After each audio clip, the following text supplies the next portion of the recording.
Hello YouTube, and welcome to another DBTGamer special. A little while ago, I made an anime recommendation series.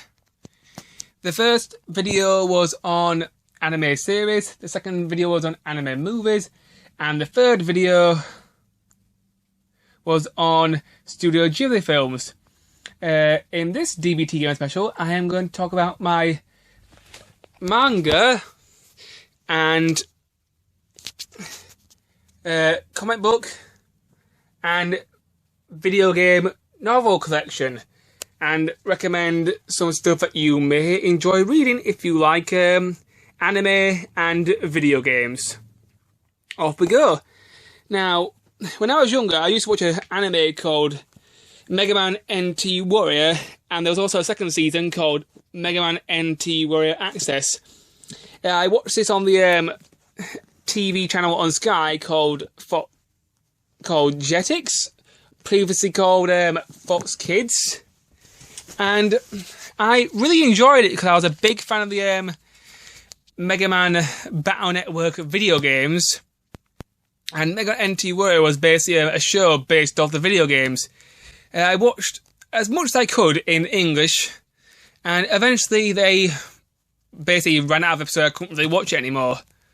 So I just sort of didn't really bother with the series anymore.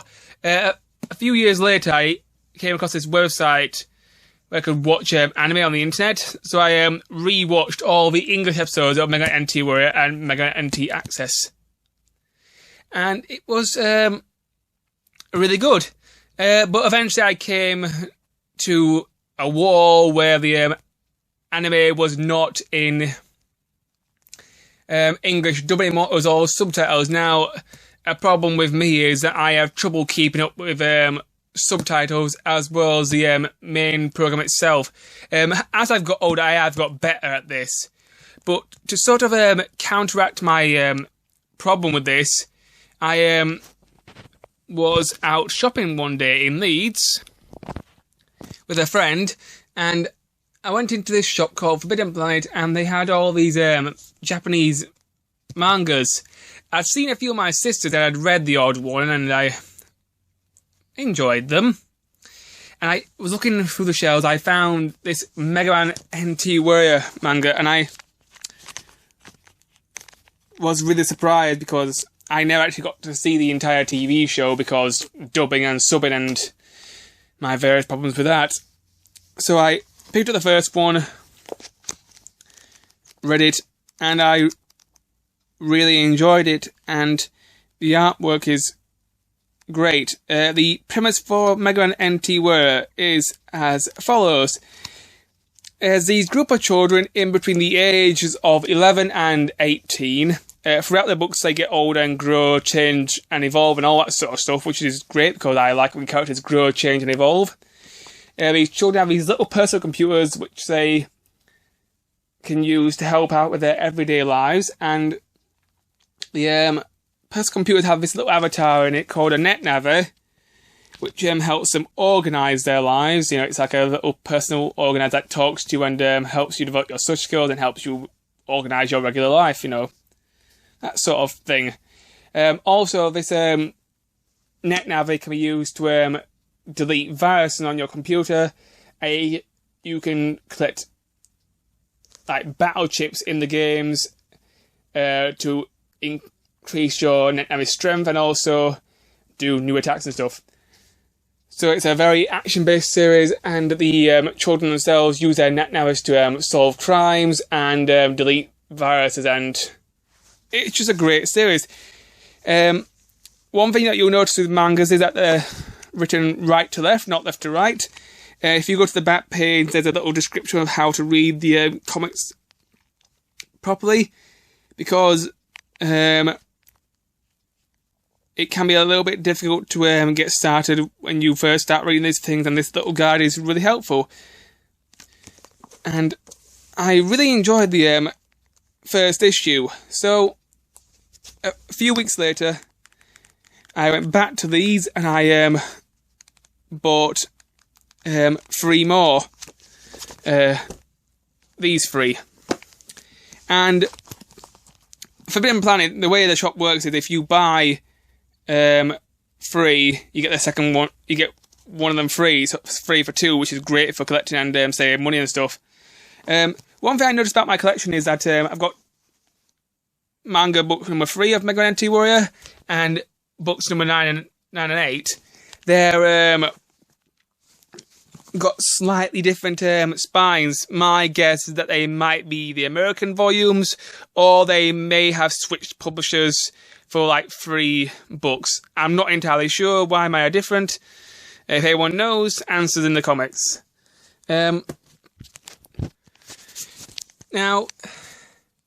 yes, I bought the next 3 books. I really enjoyed them. I really enjoyed rediscovering the TV series that I loved through reading and developing my reading skills, and just enjoyed them. I'll just flick through one more. It's a very action-based manga, lots of cyber battles and cool designs, and there's also a lot of character development with the human characters as well. I really enjoyed it. After the first 4 books, I was all in. I was enjoying them and really happily reading these things. So the next time I went to the shop, me and my sister went down, and I literally slapped down a lot of money and bought the rest of the books in the series. The evening before, I was on my laptop researching this series, figuring out how many books were in the series, so the next time I could go down and just keep buying more of the series. And I just bought every book in the series that I didn't have, and spent a lot of money. In this Mega Man NT Warrior series, there are 13 volumes, and it's a very good read if you like sci-fi, and if you like fighting sort of anime and manga. It's just great. The other thing I really liked was the Dark Mega Man Saga. That was really good as well. Now on to my next set.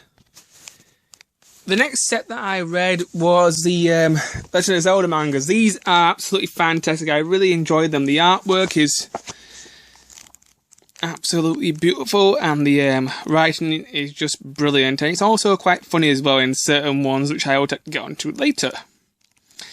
This is the Link to the Past manga. I bought this because Link to the Past is one of my favourite 2D Zelda games of all time, and I really enjoyed reading this. So if you like Zelda, you may well pick this up. The next 2 I read were the Ocarina of Time ones. These were also really great. I do have quite a fondness for Ocarina of Time. One thing that's great about this is it sort of splits the story up nicely. The first book is Kid Link, and the second book is Adult Link, so that separates the story up nicely. And the person who did this is very talented. I really like the drawings and stuff. So great. Now, on to Majora's Mask. Majora's Mask is a really good manga. One of the main reasons is, towards the back of the book, there is a bonus chapter which sort of does its own little backstory of the Majora's Mask and the author's thought on the mask itself, and it's a really nice little own author's interpretation of the mask and his own little story, and I really enjoyed reading that little side chapter. It was really great. And through reading the manga for Majora's Mask, it actually made me appreciate the game more, because I didn't always like Majora's Mask as much as I do these days, but this book made me appreciate the game more. Now on to Oracle Seeds and Oracle of Ages. Oracle Seeds and Oracle of Ages. When I first read these, at the time I was still playing Oracle Seeds and Oracle of Ages on the Game Boy Color and on my DS. So these books helped me understand the story better and helped me enjoy the games more. Now, yeah, sort of a quick flick through Oracle Seasons here. Which out of the two books and the two Oracle games is definitely my favourite. I prefer Seasons to Ages because it's a lot more simple as far as the puzzle is concerned. Oracle of Ages can be a bit of a pain in the ass when it comes to playing the game itself.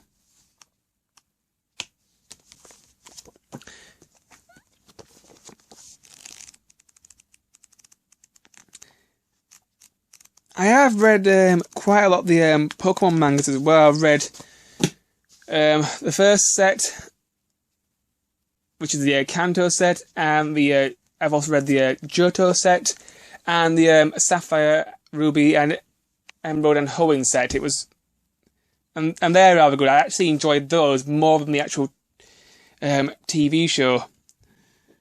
Minish Cap. This is one of my favourite Zelda games, as far as the pop one's concerned. This is also one of my favourite mangas. Main reason is, this is a rather funny one. It has an interesting little joke where when Link gets turned into a Minish, he gets shrunk down by the Minish Cap and into a very tiny little person. And one of the first things he does is he walks underneath a girl and looks at her panties because he's small and she won't even notice because he's so tiny. It's a rather rude, innocent, cute little joke, and it's just quite funny. The author has a quite good sense of humour, and some of the Japanese culture jokes can be quite funny as well. And I really enjoyed reading this one. Some more great artwork. Now on to Four Swords. I was surprised that Four Swords got a manga because it's technically a side game. One of the great things about this manga is the fact that each Link has his own personality, kind of like the Teenage Mutant Ninja Turtles do. And it's just so great to see the four personalities of Link bounce off each other and stuff. It's a really great read because of that. There's also a second part to this, which is Four Swords Adventures, which I'll show you in a moment. Here she is.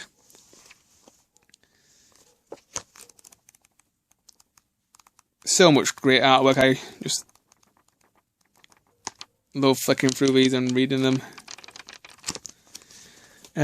Now on to Phantom Hourglass. Phantom Hourglass is one of my least favourite Zelda games, but I grew to appreciate the game more by reading the manga and replaying the game afterwards. So, thank you, manga, for making me appreciate my less favourite Zelda games.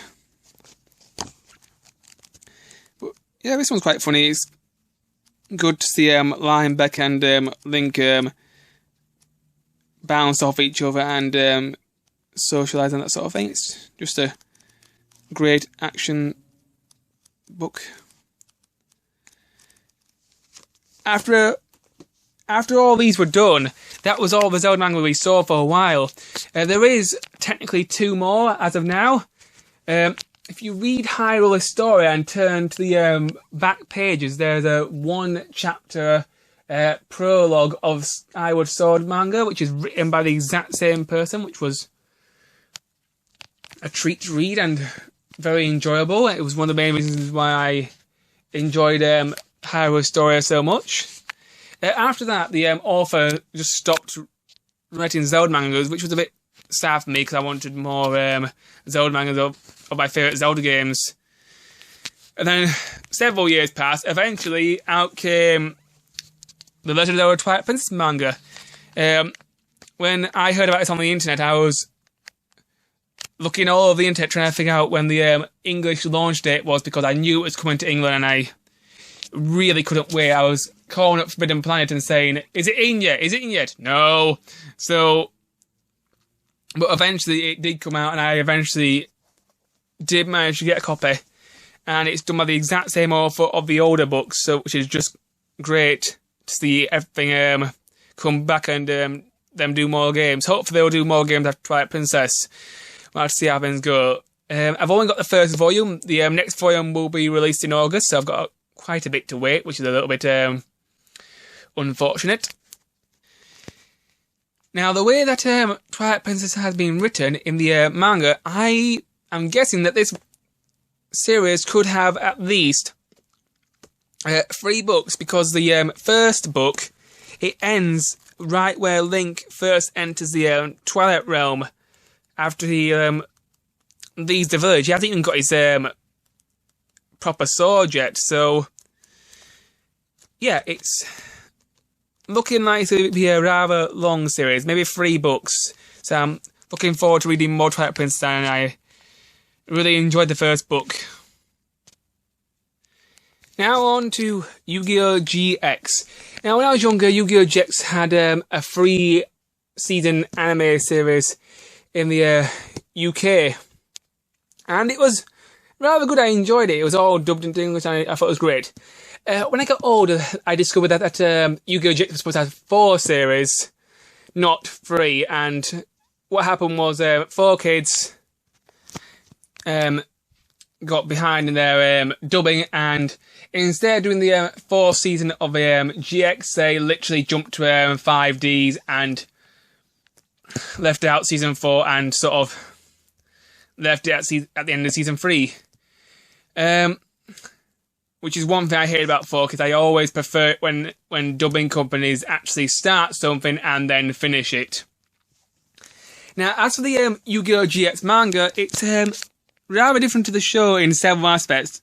Different, number 1, it's characters. They are slightly different in their personalities and stuff like that.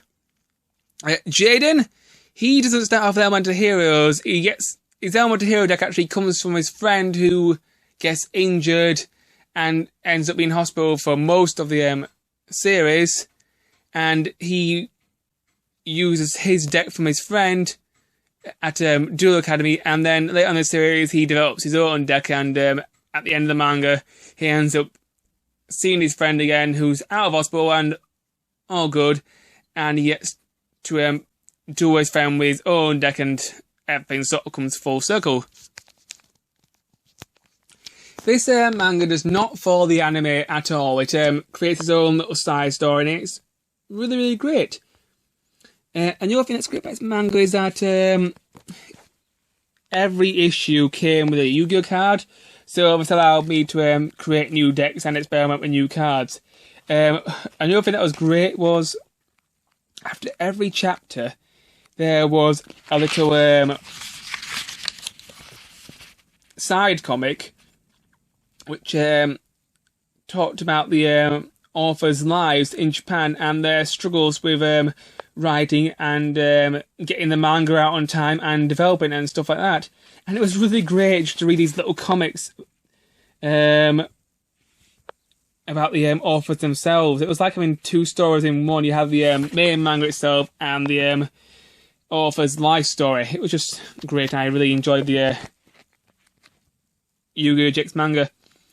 The manga also has its own set of cards, and some of them don't even appear in the TV show. So it's great to learn about the specific cards and stuff like that. As far as censorship goes, there's not much censor in this manga either. A lot of the characters who are female who have very big boobs, like Alexis Rose we have here, and her skirt is rather short. So yeah, censorship is not really in swing here, but it's alright. There's nothing that's too bad. The concept for Yu-Gi-Oh! Is basically these kids who have these playing cards, and they have these holographic projectors on their wrists, and they put the cards on the projectors, and it makes the battle into like a 3D sort of hologram thing. And there are certain characters who are using the cards for evil doings to try to take over the world and that sort of thing, and the main characters have to try and stop them from taking over the world. That's Yu-Gi-Oh! Basically in a nutshell. And I quite enjoyed this series and stuff. Some characters may have different cards to their TV series counterpart. Alexis has all these cool ice cards, pun totally intended. So it was great to see all her different cards and the character from a different writer's point of view, and it was just great. And the other thing I liked was the tag duels in the volumes as well, where the characters have to learn to cooperate and play off each other and stuff like that. I also like the overarching story with Jaden growing and evolving and changing as a character, as well as all the other characters growing, evolving and changing, all that fun stuff. And it was nice to see the character who gave Jaden his deck at the beginning of the manga come back towards the end, and them to have their final duel sort of cap off the manga itself. It was just a great series. Next set. Now onto some horror manga. This is the Resident Evil manga. This is based on Resident Evil 6. When I first read this, I was looking at the blurb in the bookshop, and I was a little bit worried if I should even buy it, because I'm not the biggest fan of Resident Evil 6. It's my least favourite Resident Evil game as far as I'm concerned. It's, you know, it's not that good, and not a lot of the fans like it either. But I thought, I know, I'll buy one book, read it, and see if I like it. You know, give it the one book test. And it's pretty good, and it actually made me appreciate Resident Evil 6 more, which is somewhat good. You know, I have some likes and dislikes about Resident Evil 6. It's an alright game. One thing that's a little bit disappointed about this manga is that it's, with it being a prequel, all the characters in this manga, a lot of them end up dying before even Resident Evil 6 starts. Chris Redfield is in the manga, and it's great to see him. But every other character either dies... Okay, Piers stays in, obviously. And this little boy, he actually is immune to the C virus, which is quite a fun little theme to see when it comes to horror mangas. So, yeah, it's a shame that a lot of the characters die, because I was really interested in them and stuff. One thing that I found was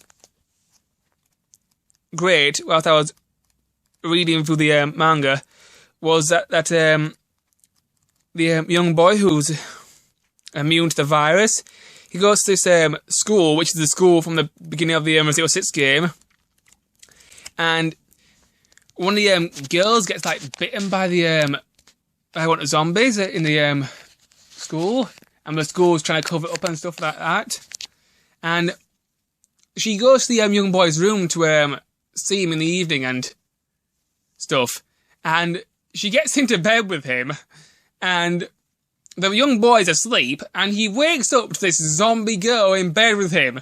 Now, normally if a girl gets in bed with you, that's kind of like a hot experience, but this is the complete opposite, because she's a zombie and she's trying to eat his face off, and this is obviously where he gets bitten, and the next morning everyone's worried that he might turn into a zombie and the virus goes spread and everything's going to go bad. But eventually he discovers that he's immune and he doesn't turn, but the rest of the school eventually turns into this zombie-infested school, and everybody has to sort of get out and call the BSAA to wipe them out and stuff. It's just a pretty good horror manga. I really enjoyed it. Definitely well worth reading if you're a fan of Resident Evil, and if you like Resident Evil 6, or if you think Resident Evil 6 is good, okay. Well, yeah. Just a pretty good read. Next one. Now on to Yu-Gi-Oh! 5Ds. Now, there's a little bit of story with Yu-Gi-Oh! 5Ds. Let's go with it. The Yu-Gi-Oh! Mangas, when I was reading them, this also happened when I was reading GX. It used to take several weeks, sometimes even months, sometimes half a year, or even up to like 3/4 a year for several of the books come out. So I have to be very patient in order to read the next part of the story. But I really enjoyed the Yu-Gi-Oh!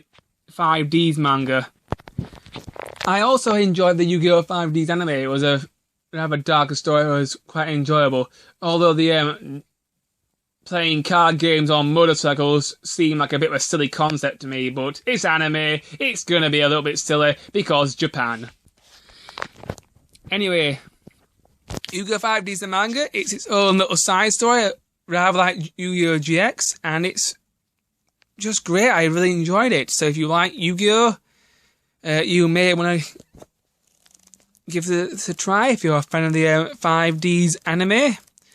It's definitely well worth reading. Its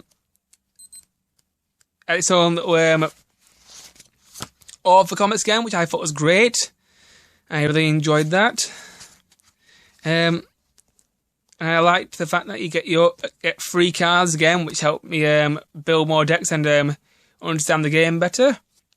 I also liked all the unique characters to this story. There's one character Sect who's like a rival for Yusei Fudo. That's the guy's name. Now I remember. So yeah, Sect is like a new rival for him. It's just great. The other thing I liked was seeing Akiza. Her storyline in the manga was also really interesting, and it's just a great series and definitely well worth reading if you like Yu-Gi-Oh! I'll just flick through one more here so you can get a better idea of the artwork and stuff like that.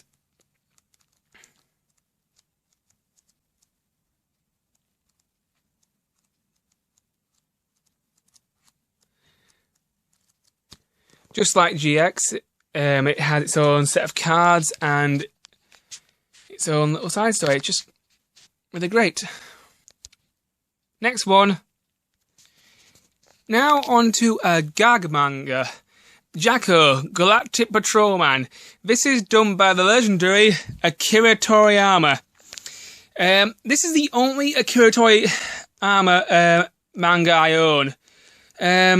Because most of my knowledge from Dragon Ball Z comes from the anime, the movies, and I suppose Team 4-Star, the British series Dragon Ball Z Abridged, which is very funny. Now, Jacko Galactic Patrolman is a book I stumbled across whilst looking at manga figurines in Forbidden Planet itself. I was looking at these little mini Dragon Ball figurines, which I might make a video on in the future. We'll see. And I discovered this book about Jacko, which I was really happy to find because I always wanted to read about this character from the Dragon Ball Rise of F and Dragon Ball Battle of God movies. You know, I just wanted to read about this little alien space cop character, and there was no episodes in the TV show apart from the odd flashback, you know, and there's the odd episode in Super, but there's not really much of this guy. So I picked this up and started to read it, and I loved it. I really enjoyed this. This is one of the funniest mangas I have ever read, period. Akira Toriyama really knows what he's doing when it comes to comedy. This is just a great series. And you also get to learn about Bulma a bit more, and Bulma's character. And you also get to meet Bulma's sister, Tights, and it's just great. One of the best things about this thing is the way the characters bounce off each other. You've got Jacko, the space alien character guy, an old scientist man guy, and Tights herself. And these three characters are really good the way they bounce off each other.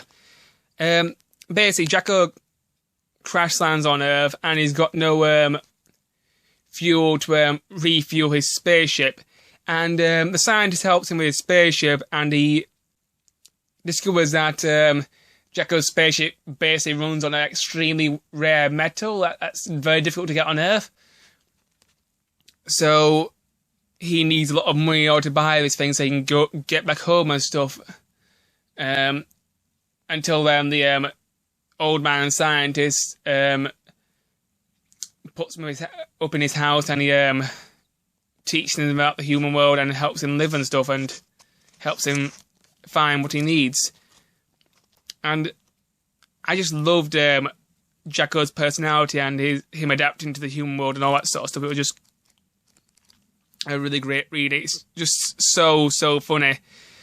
Tax herself, she's a pop idol sort of singer sort of character, and she's like a doppelganger for the this pop idol character, and she ends up going up into space, and Jacko ends up rescuing her because the rocket doesn't work properly and that sort of thing. And it's just a great read and just so funny. Next one. Now on to One Punch Man. This is a really funny manga series. It's kind of serious and kind of funny. It's about this young man called Saitama who wanted to be a superhero for fun. It's based in a fictional city in Japan where all the towns are sort of like joined together into like one mega city, and frequently this mega city gets attacked by monsters from space, from the sea, from the land, from the air, and regular people train their bodies and their hobbies and techniques to fight off these monsters and alien threats, and became heroes. Saitama basically became a hero for fun, and he really enjoyed testing his strength and pushing himself and becoming this hero. And it's a really funny read, and it's also great because it has really good art style. And the other thing I really liked was all the bonus chapters where it explained how Saitama did his training, like the 100 squats, 100 push-ups, and 100 press-ups and sit-ups, and a 10k run every day so that he could become the muscly beefcake that he is, who can literally one-punch anything.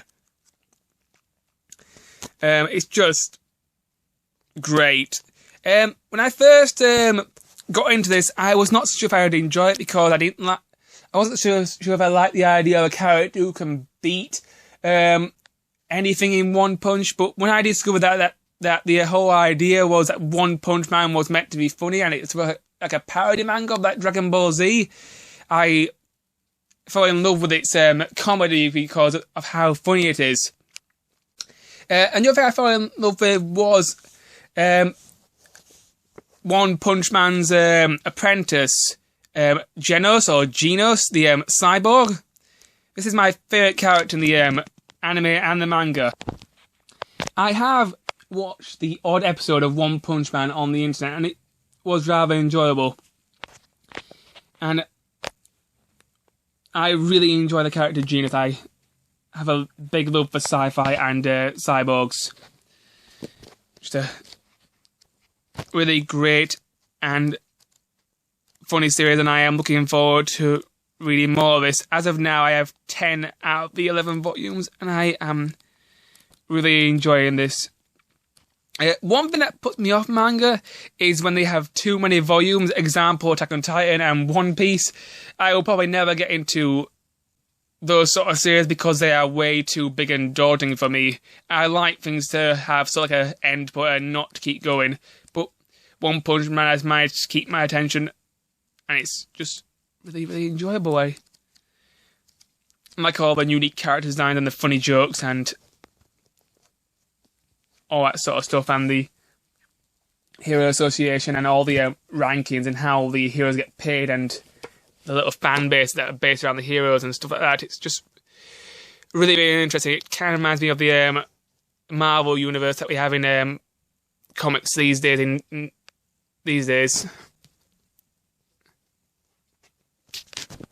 So yeah, just really, really great. There's a lot of male and female heroes, and they're all got their own unique powers and stuff. It's just a really great read. Okay, that is the end of my manga recommendations video. I hope you all enjoyed it. Please like, comment and subscribe. In the next video I will talk about my game comics and my game books. See you guys then. Bye.